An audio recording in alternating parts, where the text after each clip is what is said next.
இயேசு உங்களை நேசிக்கிறார். இந்த நாள் வேதாகம தியானத்திற்கு உங்களை அன்புடன் அழைக்கிறேன். நாம் பாவங்களுக்கு செத்து நீதிக்கு பிழைத்திருக்கும்படிக்கு அவர்தாமே தமது சரீரத்திலே நம்முடைய பாவங்களை சிலுவையின் மேல் சுமந்தார். 1 பேதுரு 2:24 பல ஆண்டுகளுக்கு முன்பு தமிழகத்தில் இரட்டை சகோதரர்கள் வாழ்ந்து வந்தனர். வெளி தோற்றத்திற்கு இருவரும் அச்சு அசல் பார்ப்பதற்கு ஒன்று போல் தோன்றினாலும் குணத்தினாலே அந்த இருவருக்கும் மலைக்கும் மடுவுக்கும் உள்ள வேறுபாடு உண்டு. மூத்தவன் உத்தமனாய் வாழ்ந்து வந்தான்.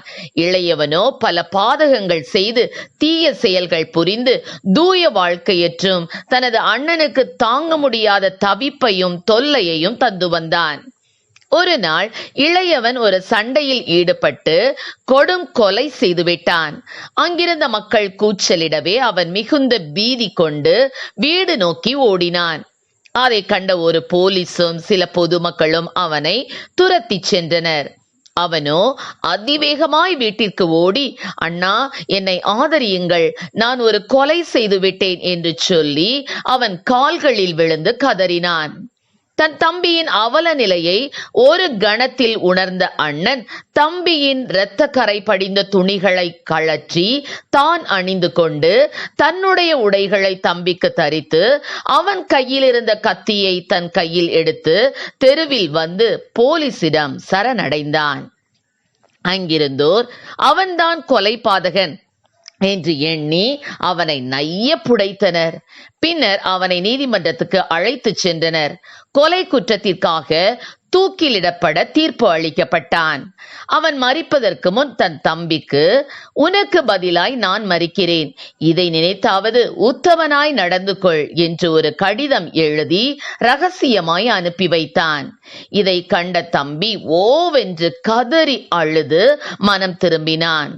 ஆம், எனக்கு அருமையானவர்களே, அந்த தம்பியை போலவே மண்ணில் உள்ள பல மக்களும் பல தீய செயல்களை புரிந்து நரக தண்டனையை அடைய வேண்டியவராயிருந்தனர். ஆயினும் தேவன் தமது திவ்ய கிருபையினாலும் அளவற்ற அன்பினாலும் நம்மீது இரக்கம் கொண்டு இயேசு கிறிஸ்து என்ற நாமத்தில் மண்ணில் தோன்றி ஒரு பாவமும் அற்றவராய் வாழ்ந்து அரிய பல அற்புதங்களை ஆற்றி உன்னதமான உபதேசங்களை அன்புடன் அருளி செய்து முடிவில் நம்மை மீட்கும் கிருபாதார பலியாக தம்மையே சிலுவையில் பலி கொடுத்தார். நாம் அவருக்குள் தேவனுடைய நீதியாகும்படிக்கு பாவம் அறியாத அவரை நமக்காக பாவமாக்கினார் என்றும், நாம் பாவங்களுக்கு செத்து நீதிக்கு பிழைத்திருக்கும்படி அவர்தாமே தமது சரீரத்திலே நம்முடைய பாவங்களை சிலுவையின் மேல் சுமந்தார் என்றும் சத்திய வேதத்தில் வாசிக்கிறோம். ஆம், எனக்கு அருமையானவர்களே, ஒருவேளை நீங்களும் அந்த தம்பியை போன்று உங்களது பாவங்களுக்காகவும் தீய செயல்களுக்காகவும் உண்மையில் மனம் வருந்தி எல்லாம் வல்ல இறைவனுடைய பாதங்களை தழுவி அவரிடம் உமது பாவங்களை அறிக்கையிட்டு அவரை உமது உள்ளத்தில் உறையும் தெய்வ இரட்சகராக ஏற்றுக்கொள்வீர்கள் என்றால் அவர் உங்களது பாவம் யாவையும் மன்னித்து உங்களுக்கு இரட்சிப்பையும் சமாதானத்தையும் சந்தோஷத்தையும் பேரின்பத்தையும் இறுதியில் மோட்சத்தையும் தருவார்.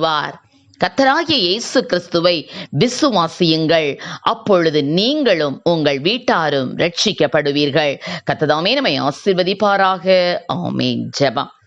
எங்களை அதிகமாக நேசித்துவள் நடத்துகிறீங்கள் அன்பின் பரலோக பிதாவே, அப்பா, எங்களுடைய பாவங்களுக்காக ஆண்டவரே ஸ்தோத்திர ஆண்டவரே, சிலுவையிலே அறையப்பட்டீரே ஆண்டவரே, எங்களுக்கு சமாதானத்தை உண்டு பண்ண ஆக்கினே ஆண்டவரே, உம்மீது வந்ததே தகப்பனே அப்பா, ஸ்தோத்திர ஆண்டவரே, அப்பா ஸ்தோத்திரம் ஸ்தோத்திரம் ஆண்டவரே, பொறுமையோடு எல்லா பாடுகளையும் சகித்து ஆண்டவரே எங்களை ரட்சிக்கும்படியாக உடைய இரத்தத்தை சிந்தினே தகப்பனே அப்பா ஆண்டவரே, அதை எண்ணி ஒவ்வொரு பிள்ளைகளும் இந்த நாளிலே தங்களை கர்த்தா கிறிஸ்துவுக்கு ஒப்பு கொடுத்து மனம் திரும்பக்கூடிய கிருபைகளை கொடும்.